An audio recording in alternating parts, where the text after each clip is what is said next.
for me doesn't come from the sun, it comes from your body heat. In the winter I've been in a place where the sun's in my face. I've been cold, but I haven't felt a shiver. New friends I have made are hot weathered and fast. Thinking of you feels more like nostalgia. When I find my reflection at the bottom of my water bowl, I look thirsty, I should call ya.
Drum words you're conversing. There's a clock on my wall I can read, but it's small compared to the clock of my breathing, which will shake with my grandfather's grace and move up and down with my father's worries.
Cockroaches at home.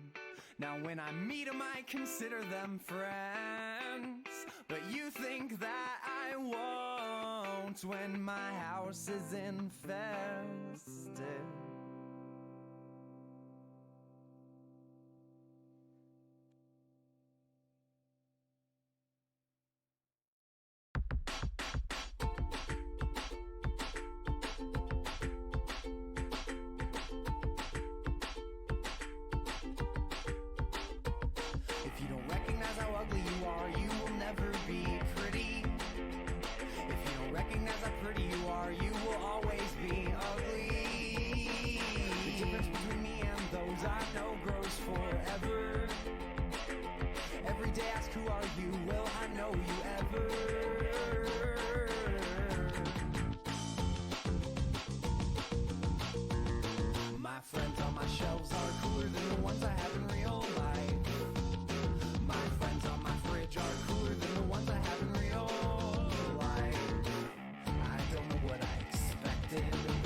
There's a secret to life and everybody learns it someday.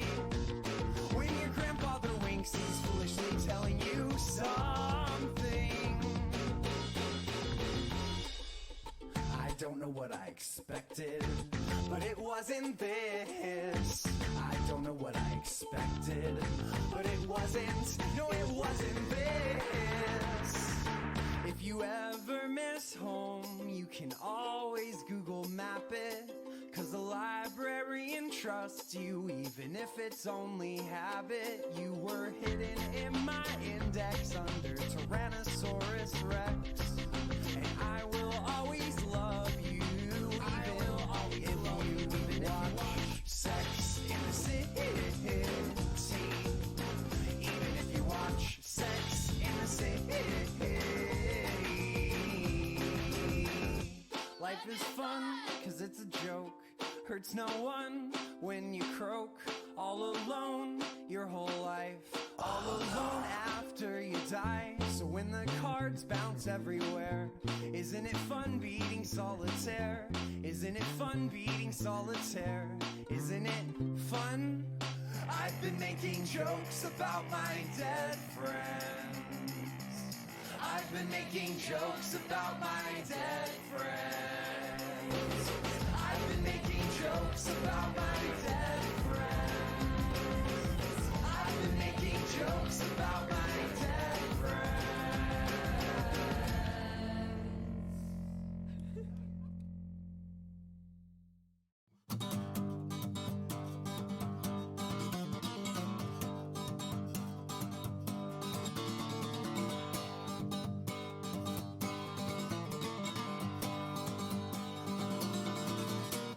City people want people around them. Yeah, and I mean that's why I'm not allowed in Albuquerque anymore. But you know, They took a wrong left turn at one point. yeah, it's just it's just better if I don't go back. It's just easier for everyone. That's fair. You know? I mean, I feel that way about that entire state, though. Yeah, I mean, but feeling that way and not being allowed is I mean, name one different. good thing about that state. There's a song about it. About New Mexico? About Albuquerque. Oh, that's not about the state. There's also a song about Walla Walla. That's true, there is. But I digress. Technically, there's songs that mention the town of Walla Walla. Mm-hmm. The only song that's actually titled Walla Walla is actually about the state penitentiary. Yeah, I guess so. Does We Didn't Start the Fire mention Walla Walla? No, but I've been everywhere. I've Been Everywhere does. It includes Walla Walla on that list. Yep. Welcome to Clinically Inane.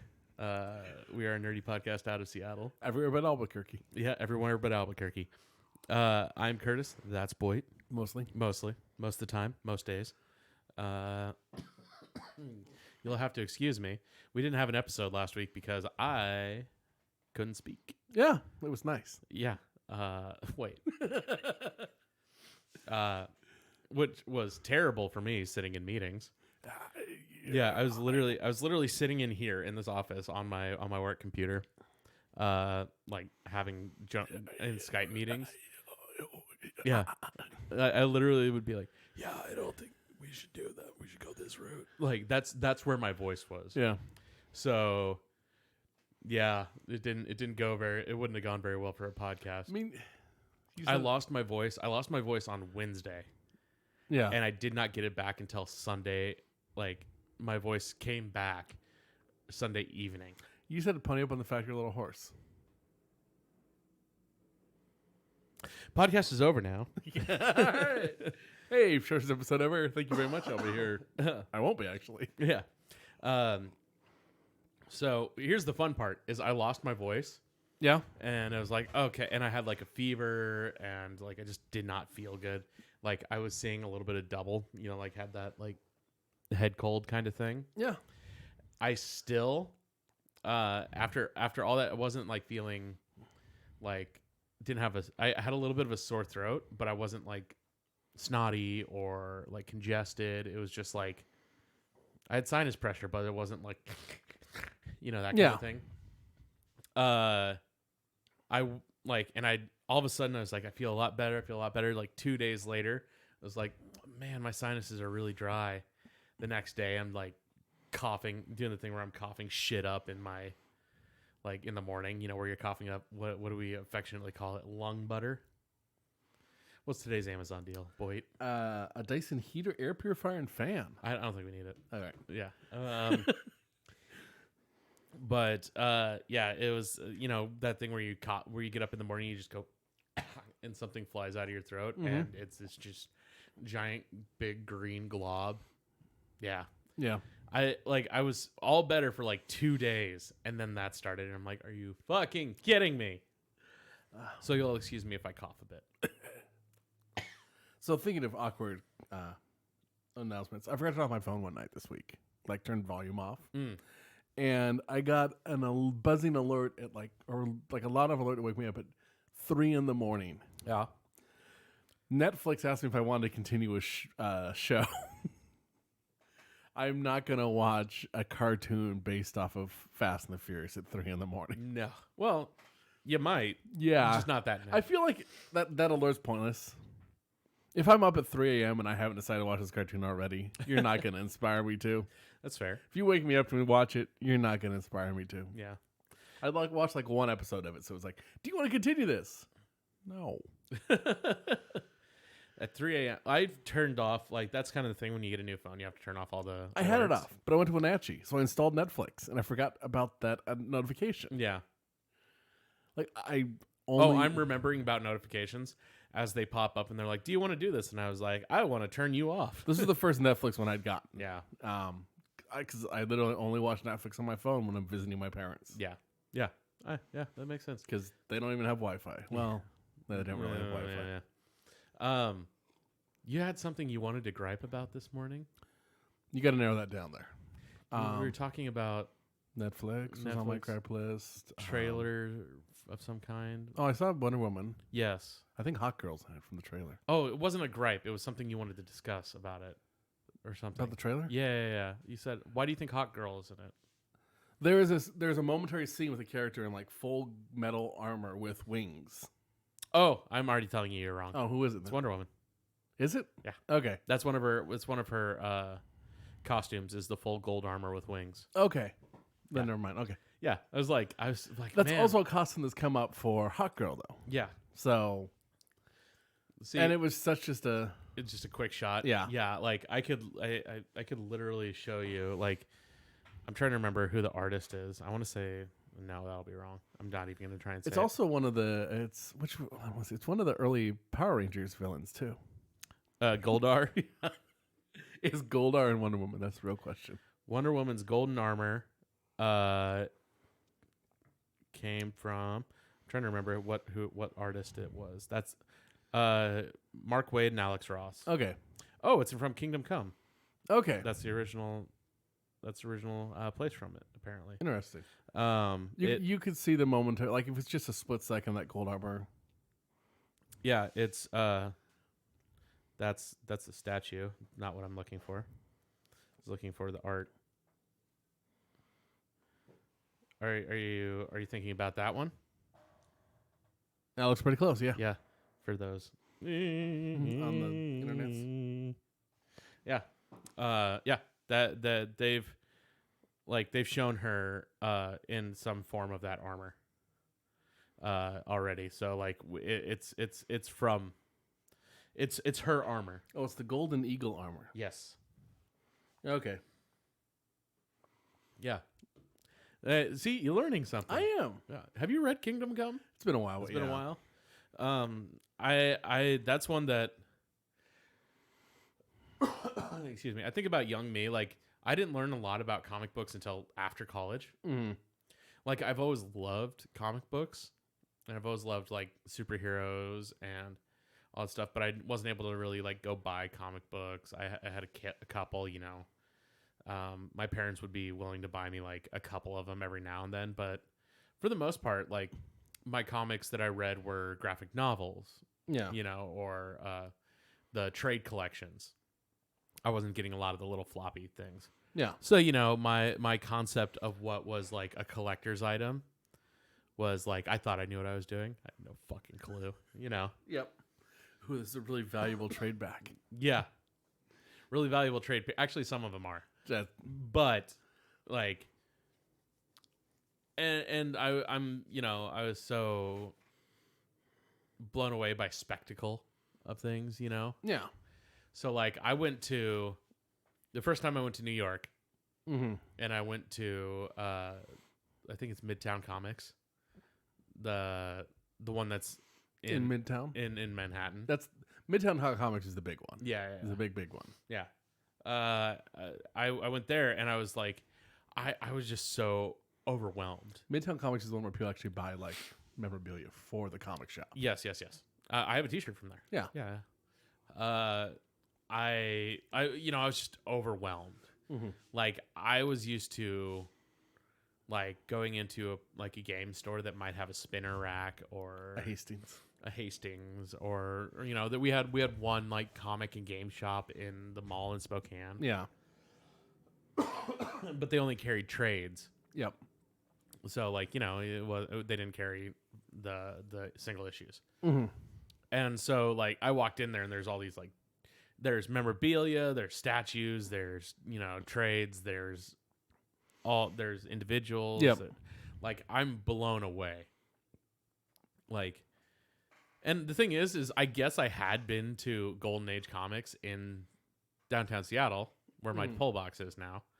But to me, it was always the place that had the standees. Yeah. And not a comic book store. Yeah. I got you.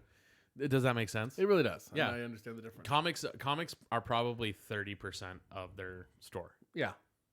Like you walk in, it's comics, games, collectibles, And yeah. and more. That kind of thing. I fully, when I got to Midtown Comics, was just like, oh my God. Like I was just overwhelmed. I didn't know what to do. So I wanted to buy something. Yeah. I didn't know what to buy. Got a shirt. So I bought a shirt. Yeah. And I bought Kingdom Come. Nice. And I bought one other one. And I think I was just like, because I had no idea what was like out right now. I'm 19 years old, so I'm not wanting to admit that I don't know what the fuck I'm I doing. was just thinking, there's people out there that means that'd be a hell of a place to have a pull box. Right? Yeah. Apparently, I think there's a waiting list for a pull box there. Oh, I'm sure. I'm sure there's also people that have had pull boxes since the 60s or 70s. Oh yeah, there are people who've had pull boxes at Golden Age for 50 years. Yeah. I believe Golden Age is the oldest comic book shop in the United States. Really? Yeah. I could be wrong, but I can almost guarantee it's the oldest one in Seattle. yeah, it 100% is Yeah. the oldest one in Washington. Yeah. But I believe it's the oldest one in the United States. Like still operating. Yes. Like it's not the first, But it's the but it's the oldest. like Northgate was. Yeah. Northgate was the old until it just shut down. Was the oldest mall running in the U.S. Yeah. But they anyway, I walked in and I was just kind of like, I didn't want to admit that I didn't know what the fuck I was doing. Yep. So like I grabbed Kingdom Come and I grabbed one other book and I don't remember what it was. And I grabbed a T-shirt and I bought it and I was like, these are like collector's items. No, it's not. It's a fucking trade paperback. I could have bought it anywhere. Yeah. I could have gone to I could have gone to Borders and bought it, son. Like that's how long ago this was. Hastings. I mean, Hastings went out more recently than Borders. Yeah, no, I could have gone to Borders. We had a Borders in Wenatchee at one point. Yeah. It opened like within a year of the entire branch. Oh, bummer. I miss Borders. Yeah. I've shopped there much more than Barnes and Noble. Yeah. Well, no, I guess we had Borders in Wenatchee for a while because I remember Borders over here. And even when I was over here, I shot Borders more than Barnes and Noble. Yeah. But anyway, Not everyone makes it. no. But I To deviate. yes, I just got so like I didn't want to admit that I was like didn't know what the fuck I was doing, which was I think the overwhelming feeling that I still have. Like if I went back to visit Midtown Comics now, I'd be like, wow, this is a cool comic shop. Might buy a hat or something, but I don't need to buy a comic book or anything like that. But like 19-year-old me is like, this is the only place I can get this. I mean, I'm guaranteed there's stuff there. It's the only place you can get it. Yeah. But you need to add another 0 or 2 to your price tag. Yeah, exactly. It was just, I remember having that feeling of just being like, holy fuck. Like, I mean, I think if you went back to Midtown You might buy a coffee mug. I can see you buying a coffee mug. Seems appropriate. Yeah, a coffee mug or a beanie or Yeah. something like that. I could definitely see you walking through the fancy comic section. And looking at it going, Yeah. and keeping going. Yeah. Yeah. It's not a big shop by any stretch No. of the imagination. It's probably about the same size as Golden Age. Well marketed. Yeah, yeah. But it was, I just remember being just so overwhelmed. It's an Yeah. interesting feeling. Like, have you ever walked into someplace like The M&M store. the M&M store? No. Just like a most wonderfully ridiculous answer. I mean, honestly, I wouldn't blame you. The M&M store was a little overwhelming. It was fun. I also went there at like 11:30 at night. See, I got there at like 11 a.m. When it was really busy. Yeah, because we killed time in the morning. Yeah. Because we had shows in the afternoon and evening. Yep. Excuse me. But one of the, I distinctly remember the M&M store because when I went to New York, it was early spring the first time. Yeah. It was that same trip actually, where it was fucking freezing. Like it was our spring break at Cheney, Yeah. which was what, last week of March. Right in there. Last week of March, first week of April, somewhere in there. Basically 90 days after our January one. So. Yeah. And it was. Oh, I guess no, we're on quarters. So it still worked out about that way. Yeah. Because we still had a quarter. Yeah. Yeah. It was like last week of It was March. school. It was high First school week to of make April. quarters weird. It was, yeah. If I remember correctly, our spring break was the week before everyone else's spring break. Yeah, and everyone else's end of the year was a week before our Yeah, end of the year. yeah. I just remember that because everyone else was like, "We're all going on this vacation on spring break. We're all gonna go to Mexico," and I was Can't just afford like, that shit. "Well, and here's me. I'm like, my spring break was last week." Oh, I knew the people going like, "Oh, we're going to Mexico." I'm like, "What the fuck?" Oh yeah, that too.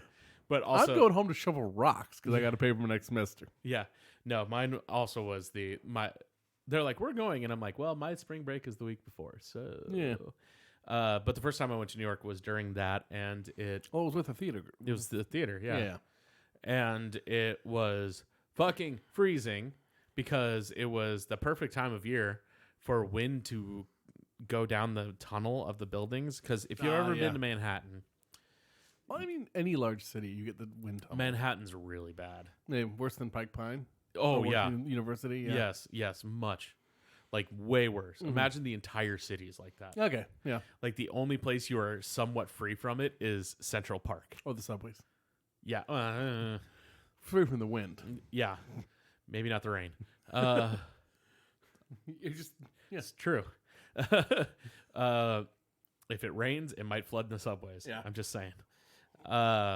But we obviously like we're bundled for wind and cold, right? Here's the thing that Seattle stores have figured out yeah. that New York stores apparently have not is that the temperature difference between outside and inside, if it's like 30 degrees outside, you go to like 60 to 65 degrees inside. Yeah. That way it's not like, it means people still want to they'll take off their jacket, but they don't walk inside and they're just like, ugh. In New York, with wind chill, it was about 35 degrees, And stores for 25 to 35. And stores were consistently about 75 to 80 degrees. Yeah. I remember walking into the M&M store and just literally walking in and just melting. sweat. And I'm like, how the fuck are all the candy still like in one piece? See, when I went to the M&M store, there was like 3 customers and like 6 employees. So it was Yeah. Oh yeah, no, when I went in there was hundreds of people Yeah. in there. But it was I just quietly wandered around, looked at stuff, bought some M&Ms. yeah. I did not go back the next time I went through. That's fair. Yeah. It's absolutely tourist piece. Yes, It's fun though. It's fun. You can get some M&M flavors. Well, they're open till 1 a.m. So, You can get some M&Ms there that you can't get other places, you know. because I brought back jalapeno, Jalapeno, an almond one. and there was another. Was it a mint? There's a mint one. It was 3 different country ones. Yeah. No, it wasn't almond. It was toffee. That was it. British toffee, Irish mint, and Mexican jalapeno. Yes. Yeah. I like the jalapeno ones a lot. They was were good. really good. Yeah, I think the toffee was my least favorite. that's fair. See, I went to New York in February. Yeah, you expect it to be cold. I mostly wandered around with my flannel and my jacket on. It was fairly calm and sunny, and Well, yeah, you're also used to Seattle. I ended up did buy a beanie at H&M because my head was cold. But like it wasn't too windy. The sun was out for the most part. It was really nice walking through Central Park. Yeah, They got a blizzard as I was flying out. yeah, that's right.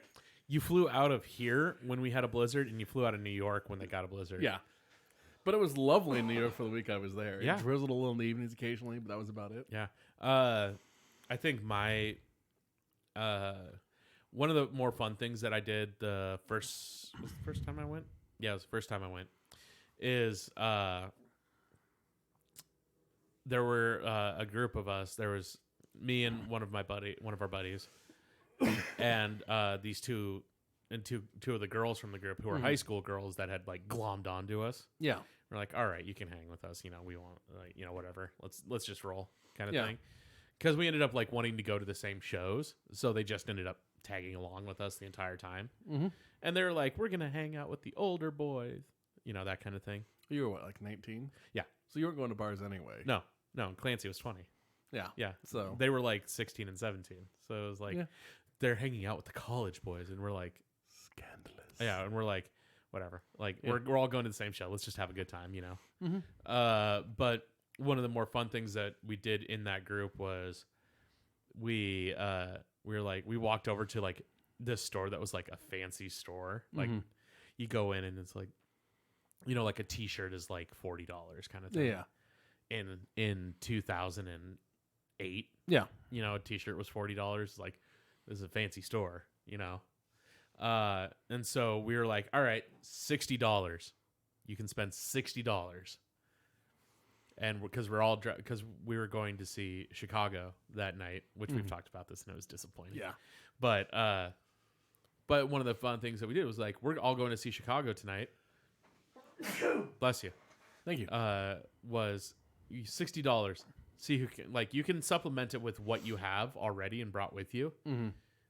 But let's see who can leave here and go to tonight, like, dressed the best Yeah. kind of thing. And Clance and I each found just like nice shirts. It's simple. Yeah. And we had slacks with us because we were, there. Yeah. And the girls each found like really cute dresses, and like it was a really fun thing. Nice. We just split for an hour. Like, you have an hour, $60, and then we have to go somewhere. Girls went one way, guys went the other. Yeah. Like in most clothing stores because they're split in half. Yeah. Okay. Like, they were a floor above us, Yeah. actually, is the way it worked out. That works. And then we walked out late, and like we beat them by a solid like 30 minutes. I'm also willing to bet they tried more stuff than you did. Yeah, they did. But yeah, it was a really fun Nice, thing. that's It was a fun. really obviously they ended up looking way better than me and Clancy did. Yeah. But I mean, that's not hard. it wasn't difficult. I know both of you. It's not hard. No.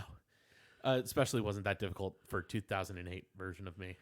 Yeah. My hair was long and Yeah. like unruly. It was See, I did New York solo, and there was definite benefits to it. yeah. Like, there's no way, or there's very few people I convinced in the same day we should go to. MoMA. Well, no, like one of them was, what's the castle thing up north from Met? The Met. They have an old it's all medieval art. I'm not sure. And I'm blanking the name, but it's an actual castle thing up in North Manhattan. Mm. So I did that. Got brunch at an Irish bar, and then hopped on the subway to go visit the abandoned subway stations. Yeah. There's not a lot of people you can talk into spending a chunk of a day like that. No, not at all. Not the Bravern. It's something. I don't know. But yeah, it's the third part of the Met. And Yeah. There's yeah, I mean that's kind of the benefit of traveling solo. it is. Like, I'm traveling to Scotland solo in a couple months. And I kind of love it because I did 8 museums in 9 days. I can't talk most people into that kind of insanity. No, I'd be done. Yeah. I could probably do 4 or 5, Yeah. but 8 museums in 9 days would be a lot for me. Yeah. And I like museums. And there was also days I did multiple museums. Yeah. I mean, I'm going to Scotland for a week. I'm going to Glasgow Yeah. And like I'm planning to spend at least 2 of the 6 days that I'm there hopping the train over to why am I spacing? Edinburgh. Yeah. Like I'm planning to hop over there for at least a day, probably 2. I'm still staying in Glasgow, but it's a 40-minute train ride. Who cares? Yeah. You know? But the reason I'm doing that for a couple of reasons. It's way cheaper to stay in Glasgow. Yeah. But like there's gonna be days where I wander around and do nothing. The Met Cloisters. Is that what it is? Yes. Okay. Weird they named it after a Pokemon.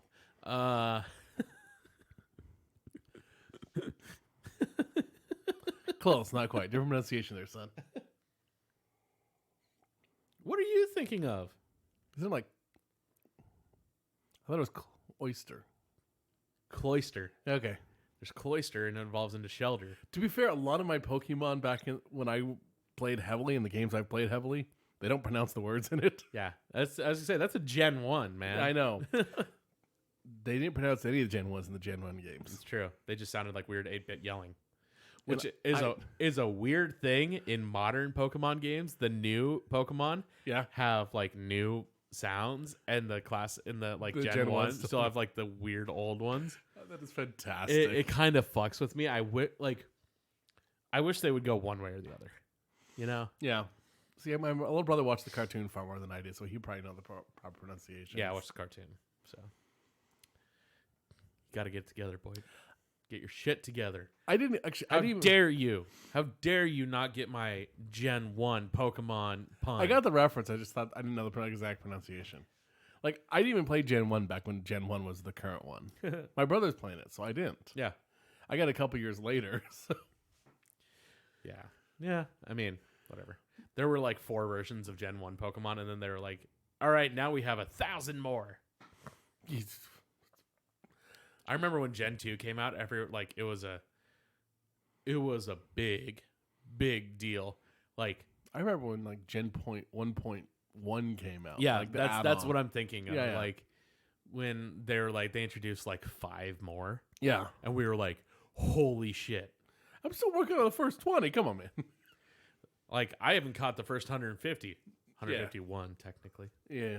But like it was one of those things which is like, holy shit. Are they still promoting the Gotta Catch 'Em All? Pichu evolves into a Pikachu? There's a whole other thing. And now there's like further evolutions and like Mega evolutions. Ancient evolutions. Well, and in the new games, Farfetch'd finally has an evolution. And it's like, holy shit. That seems really out there. That's like that. I like most of these I can move to the next one, but that's really far fetched. It was too. No. Yeah. No, I remember like. Wait, what does Farfetch'd evolve into? Near close? No, it's Surfetch'd. Surfetch'd. It's like, you know how he has the leak? Yeah. The Surfetch'd has a leaf shield and it like a leak spear. Okay. Yeah. But no, I remember when those first came out, I was getting like Nintendo magazine, like Nintendo Power, and it had information about the new Pokemon in it. And this was like early days of internet being a thing that people had. Like, yeah, everyone was still on dial up. You know, there was the only places that had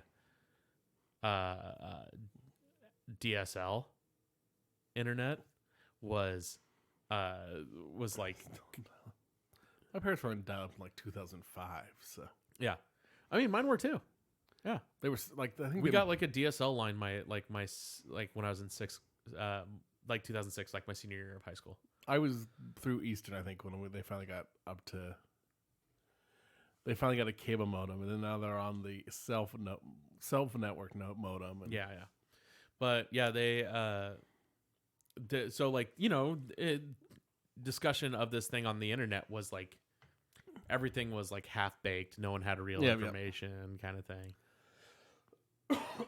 And like there would be huge arguments online, and like you think people are making up shit now on the internet?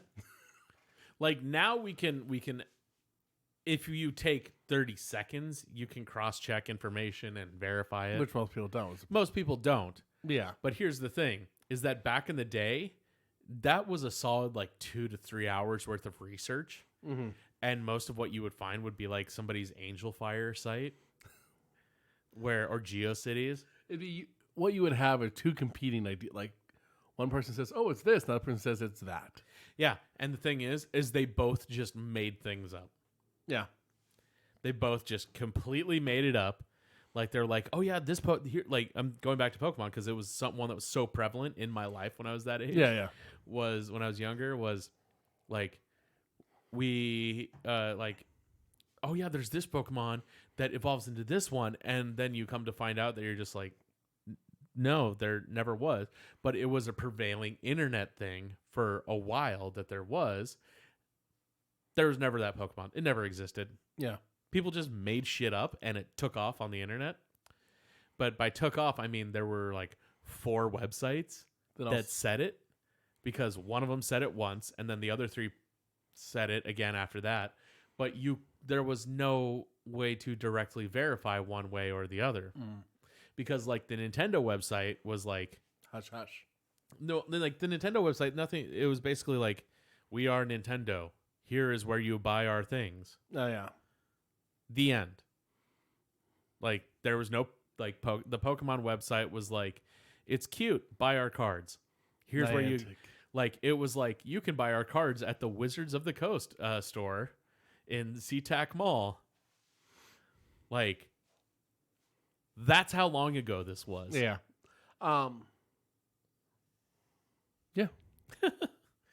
I mean, the first lie the internet told me was I had a bunch of MP3s with the wrong bands on them. I had a lot of things that were like, yeah, this is totally Metallica. No. I mean, my main source of music in the late 90s, early 2000s was download the internet. Yeah. Yeah. I had that, or I had the top 40 station. Yeah. I mean, for the longest time, somebody gave me a burned CD where they had renames. You know the electronica group Rat-a-tat? Yeah. Yeah.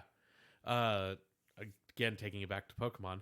Somebody thought it sounded like Rattata, the Pokemon. So they renamed all of the songs after Pokemon. So I didn't actually know what the names of the songs were. I mean, when I got over here and found Ashley's CD collection, I was jealous you kids had like the end mixes. Yeah. But one of my single greatest pranks involved a burnt CD. A friend of mine had this burnt CD of Linkin Park's Meteora. Ah, yes, Meteora. Because they love to get stoned and listen to it. Understandable. They loaned it to me. Yeah. I had on my computer Resident Evil soundtrack. Ooh. So I made a duplicate copy. Somehow, even with my bad penmanship, it looked almost exactly the same. But yeah. The difference was, it goes like 4 songs, and then it has this little audio clip from Resident Evil soundtrack. Yeah. Of just the computer voice going, "You're all gonna die down here." They got stoned. They put it on. They start listening. They're like 3 songs in. They're like, all right. Yeah. It skips. For some reason, it skips. And so in the middle of the song, it jumps to the, "You're all gonna die down here," while they're stoned in their basement. Beautiful. Beautiful. You're a terrible person. Oh, it was fantastic. But that's beautiful. Yeah. Their mother heard them scream upstairs. Like 3 late high school boys all just screaming in terror. Let's see. I kind of miss like burned CDs and like making tapes for people. Yeah. Like I know you can make playlists for people now on Spotify, but part of the fun of like making a burned CD was drawing on the burned CD. Yeah. Like you would get a burned CD, and of course you could just like write the name of it on there. But here's the thing is that you get a bored teenager and a Sharpie, and they've just made a playlist for the person they like. Mm-hmm. Yeah. And you're like on a tape, you would have it on like the little liner notes. You would write the song titles in, and then you would draw around it, you know? I still know and it wouldn't be good drawings. It would just be like squiggly lines and stars and shit like that. I still know people who make burnt CDs for people they like. Yeah. We have a former roommate who's done it for boys. Yeah, that's true. Um, But like, I asked a girl out one that way. Was like I literally because it was cute. Like there's no denying it. so I was just thinking back to the mixtape from Avenue Q. Yeah. Yeah, where it's just like highly confusing. It's like I like you, I like you. Friends. Yeah. But I just drew a bunch of stuff on it. Yeah. And then on it I wrote like, would you go out with me? Like on it. Like 2 days later, she gave back a cassette that said no. it was on a CD. That's why I went with the cassette. Well, like I gave it to her at the beginning of they gave it to her like the beginning of the day. Yeah. Like that when we got there in the morning. But I made sure to give it to her right before we got to class so that like I couldn't be there when she was looking at it because obviously if she says no, there's my shame, you know. Yeah. But She gave the pieces back broken to a perfect no. yeah. Well, and here's the thing is that if she had decided no, then she didn't have to even bring it up. Yep. And like if she didn't, and that's also the like it was the safe thing of like if she just kind of like doesn't ever see it, You're safe too. I'm safe, you know. So I'm just picturing like a decade later, you go through your CDs. Wait, what the fuck? Yeah. Between period, like after first period. No, I was thinking like a decade later. She No. finally I'm noticed. just saying after what Okay. happened after first period is she came over to me and said yes, and I was like, yes, what?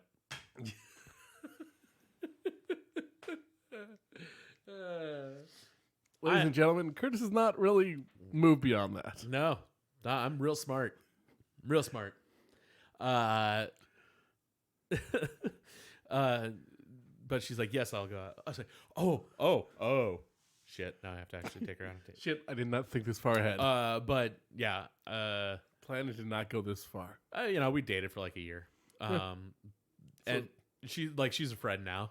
And The real question So is, it's really did she funny. listen to the CD before going out with you?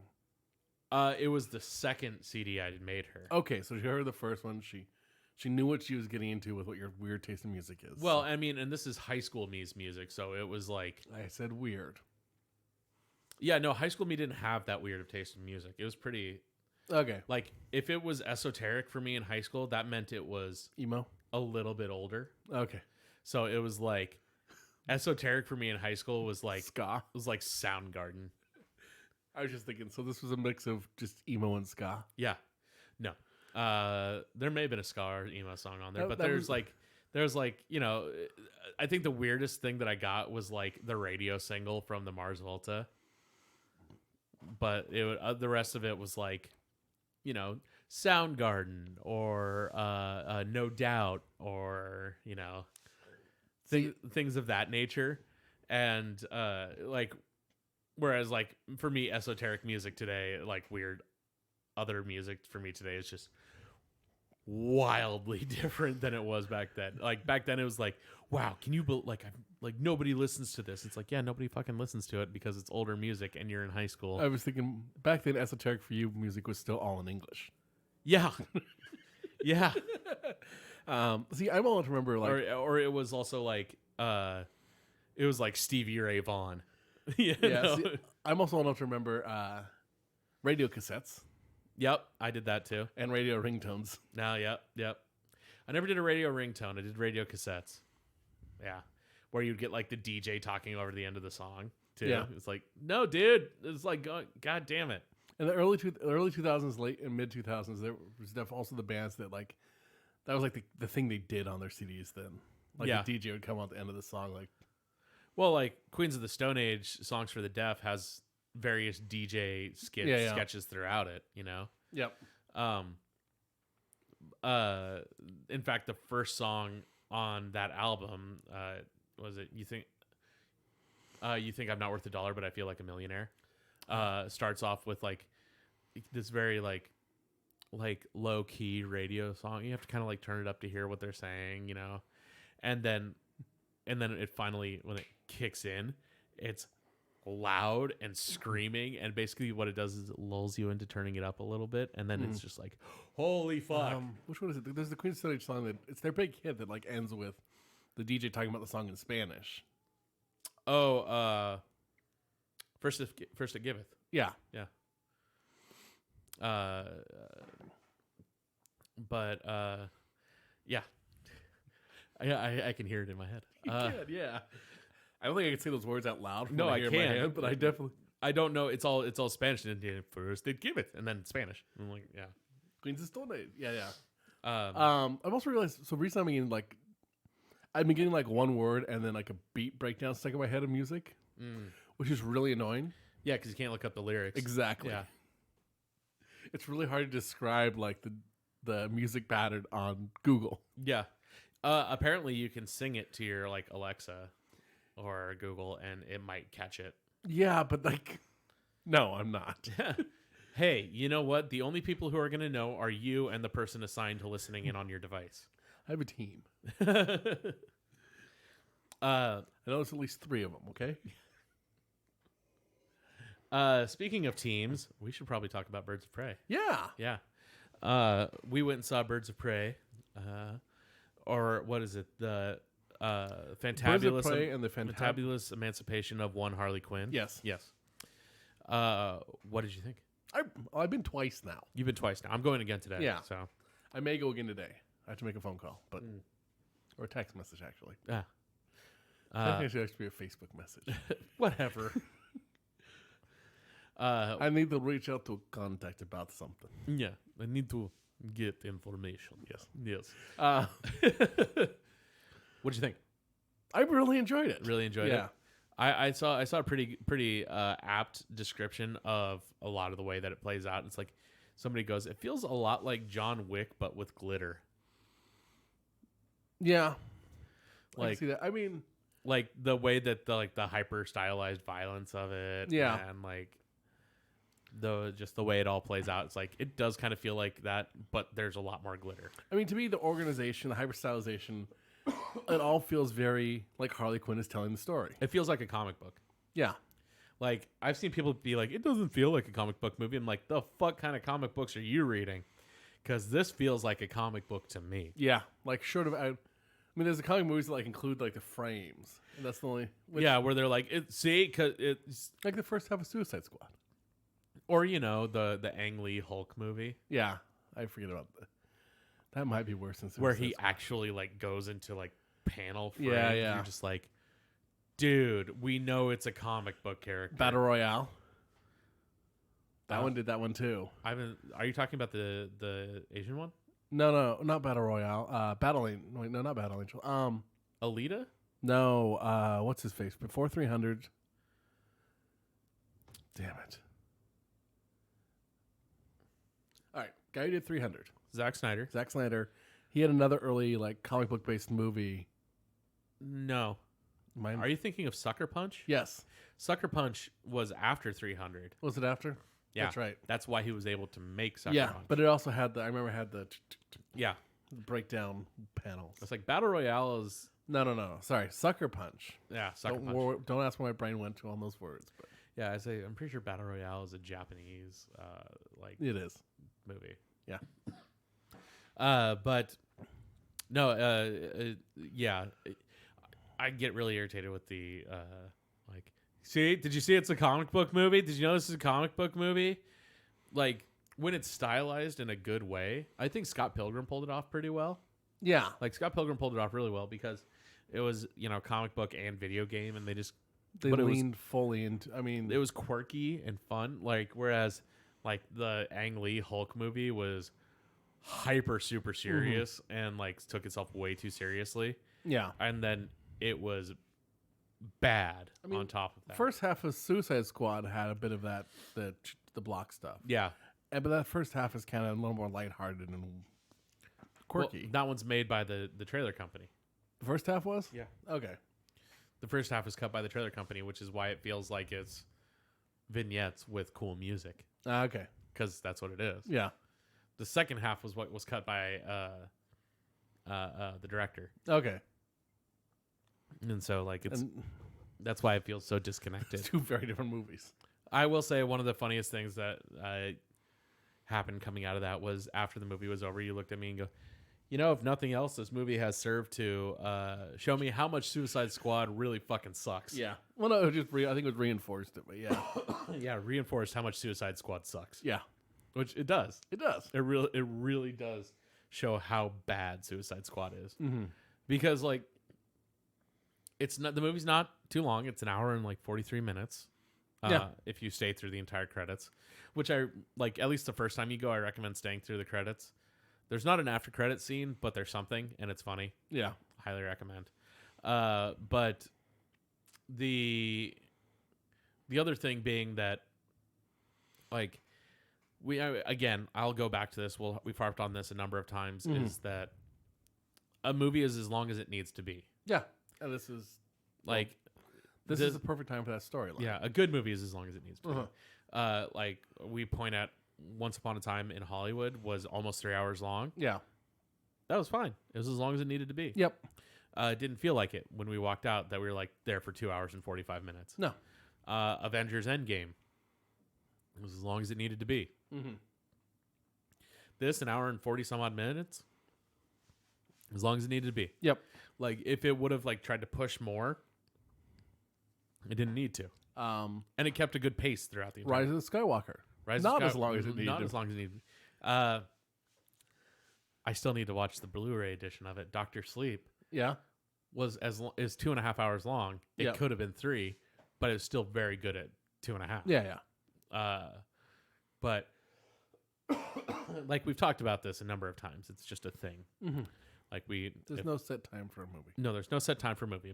A good movie is as long as it needs to be. Yeah. And this one is. It keeps a solid pacing. It doesn't ever feel slow. It doesn't ever feel rushed. It's always just. It ties up all of its ends. It doesn't. Yeah, it ties up all its loose ends. It doesn't just abandon any of them. No. Yeah. And I think I was describing to someone at work what was different about this in comparison to some of the other DC movies, and it's because it shrunk the scale. Yeah. Like you know, what was it? Man of Steel, world ending. Yeah. Batman vs Superman, world ending. Yeah. Suicide Squad, world ending. Justice League, world ending. Wonder Woman, world ending. Aquaman, world ending. Harley Quinn, Birds of Prey and Harley Quinn. But even East side of Gotham. Wonder Woman and Aquaman, I feel like are slightly smaller scales than those other ones. Yeah. Like it's more, this war is about to get really bad. Yeah. Yeah, the other three were like, hey, the world is literally going to come to an end if we don't stop this. Yes. Kind of thing. It's like, all right, like how many of these things can we have? Wonder Woman and Aquaman are a few steps before that step. So, Yeah. Yeah. But This is that crime boss is annoying everyone. yeah, this is east side of Gotham. Yeah. That's what this is. Not even full Gotham. Not even full Gotham. The east side of Gotham. Yeah. And I was just like, yeah, like fucking respect, man. Like, let's get our scale correct for what's going on here. And it does. The scale is correct for the story. It is. And I feel a lot of those movies, a lot of the DC movies tended to have problems because they were just like, we need to make this so big. And it's like, no, you concentrate on making the good parts good. Yeah. I've been really impressed with DC's handling of Harley Quinn recently, just in general. Like Margot Robbie loves the character, and that is clearly evident. And like it's evident in Suicide Squad when she was like, everyone was like, "Wow, this is one of the best parts of this movie. It's just her, her and Deadshot and Captain Boomerang." It was like, yeah, wow, these guys are awesome. There's a little Captain Boomerang mini cameo in this, which also has implications for End of Suicide, like because it implies he's back out of jail. Oh, they've already said that he's in Suicide Squad 2. Okay, the Suicide Squad, right? Like we've seen him on set, kind of yeah. thing. They functionally erased Jared Leto's Joker. There's a brief moment scene with a Joker, but you only see him from the back. So it's from Suicide Squad. It's a clip from Suicide Squad. Where, like, if you look closely, you can tell it is Jared Leto's Joker. But you like because you don't see because you don't. It's from the back. Yeah. You don't necessarily know it's the full Jared Leto level. Yeah. Yeah, exactly. They kind of like functionally erase him because it was just so like, ugh. I mean, I will grant that was an interesting take on Joker and not the worst I've seen. Yeah, that's fair. Yeah. Yeah, that's fair. I could see what they were going for. It did not land. Yeah. Is a good way of putting it. I feel like Jared Leto's Joker that might have almost landed. Like, Jared Leto's Joker might have landed better in a Joker solo movie than it would have landed as a side character in Suicide Squad. Yeah, yeah. Does that make sense? Yes. Yeah. But they've between this new movie and the Harley Quinn show on DC, DC Unlimited, which if nobody's you've watched it, right? So you know it's been picked up and now there's new episodes coming out. I don't know if it's the same episodes, but I keep getting alerts about new episodes of it on Adult Swim. Oh, it's probably the same show. Yeah, I don't know if it's the same season or if it's more. But No, they're still doing the same. It's probably the same season, but like getting released periodic. It's getting released because the new season's coming out on DC Unlimited now. Still, like there's still episodes coming out. Oh, then I'm behind. Yeah, I'm one episode behind. I'm a few episodes behind then. Have you met King Shark yet? Yes. Yeah, Ron Funches plays King Shark. It is amazing. How far behind am I? I don't know anymore. For some reason I thought the season had ended. No, maybe it hadn't. Nope. It's got like three. Okay. It's got like 2 or 3 more episodes. I'll have to go back and watch the last few. But which the show like this thing is the movie, the new Birds of Prey movie. Clearly, were in communication with the people from the show. Well, because there's a thing from the show that's raising theories about the end point, like the after credit stuff. Oh yeah, no, that's exactly what I thought. Yeah. Like I was like, God damn it, that's from the cartoon. Yes, I know it is.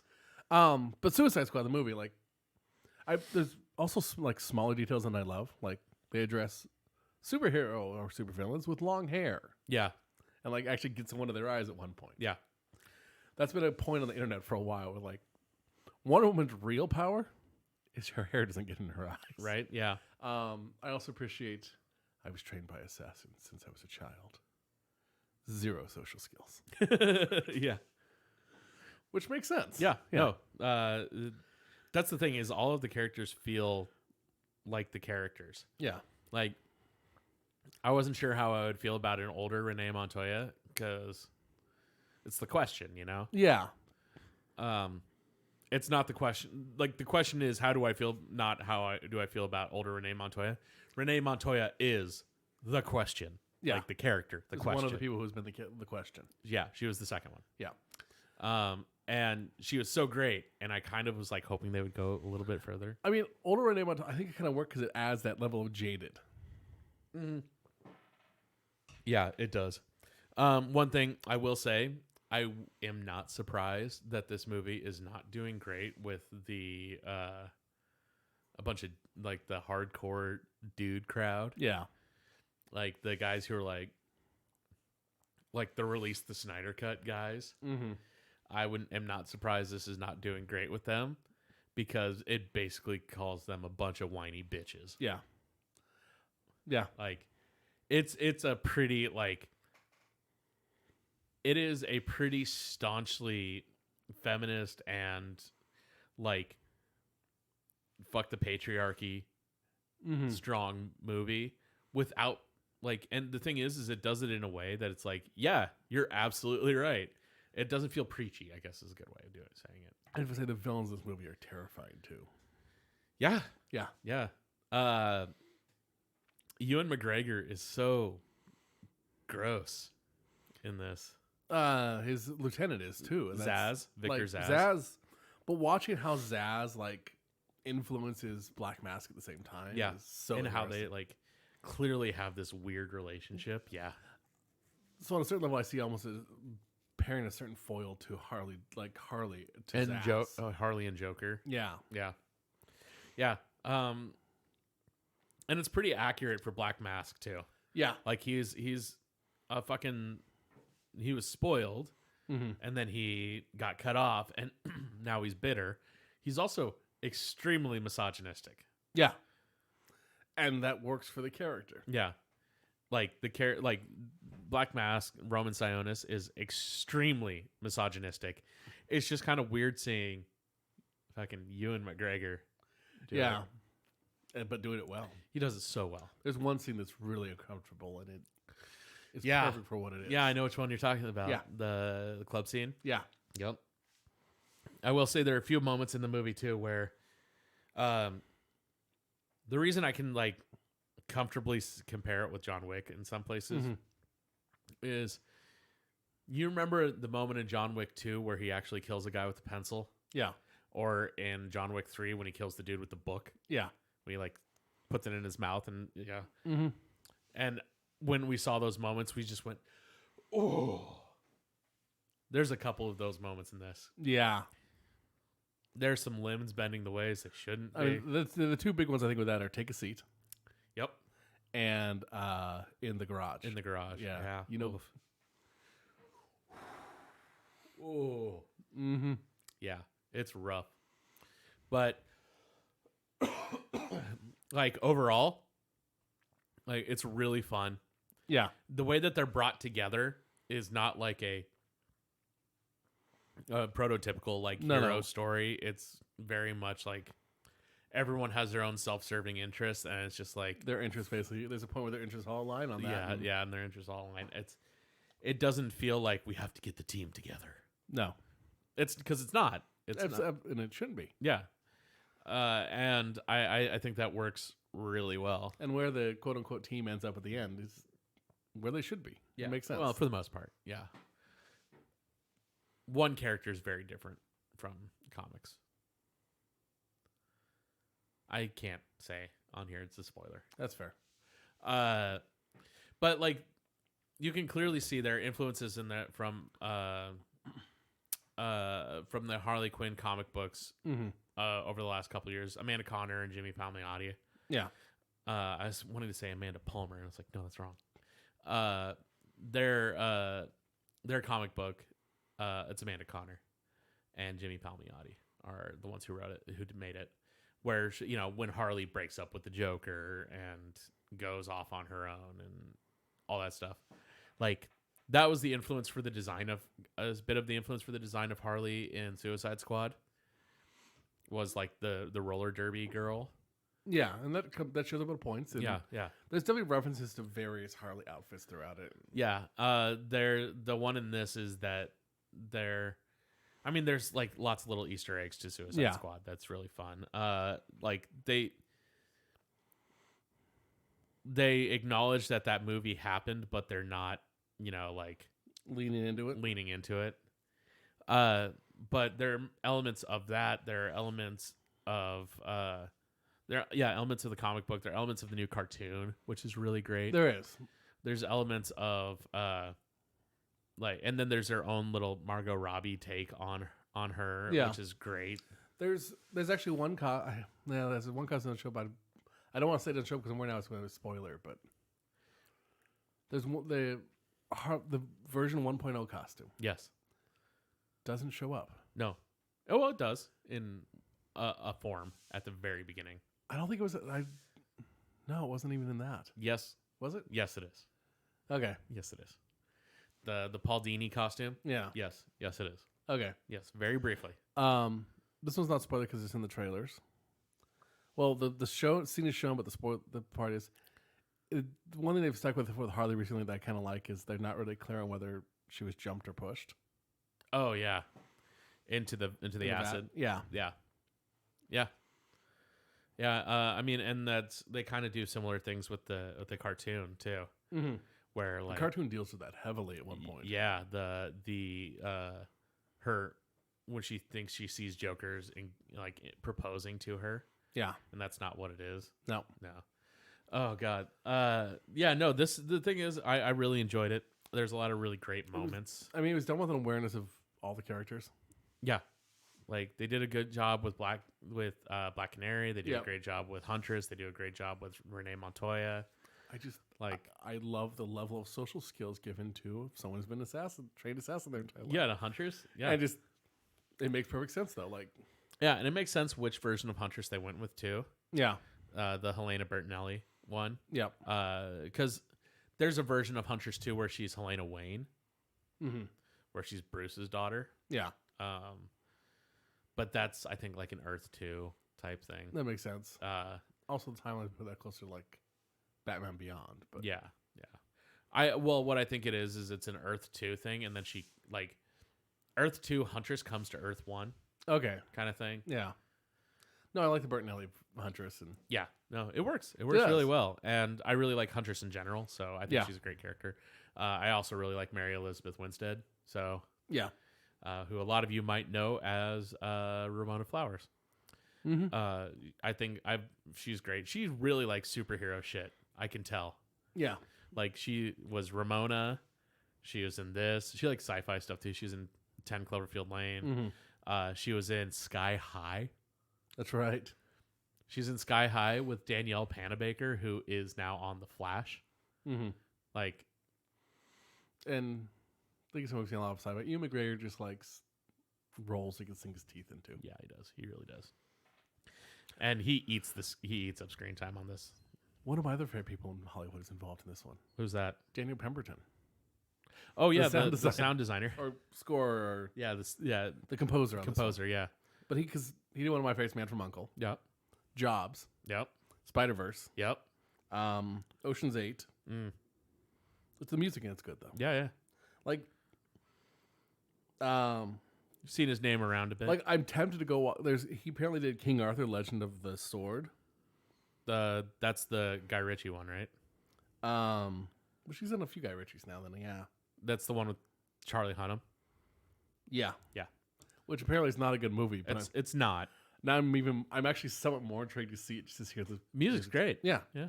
That's awesome. I mean, if I could, this Man from U.N.C.L.E., I mean, Jobs in Yeah. a Spider-Verse. Totally. Yeah. That all being said, Harley Quinn, or Birds of Prey, and the fantabulous emancipation of one Harley Quinn is fantastic. Yep. Really enjoyed it a lot. We're at our time. Go see it. I've seen it twice. May see it a third time tonight. I'm seeing it a second time Yeah. tonight. So So I'm taking my girlfriend to go see it tonight. So, but we're out of time. all right. So that's it for this week. Sounds good. All right. Bye, kids. Bye, kids.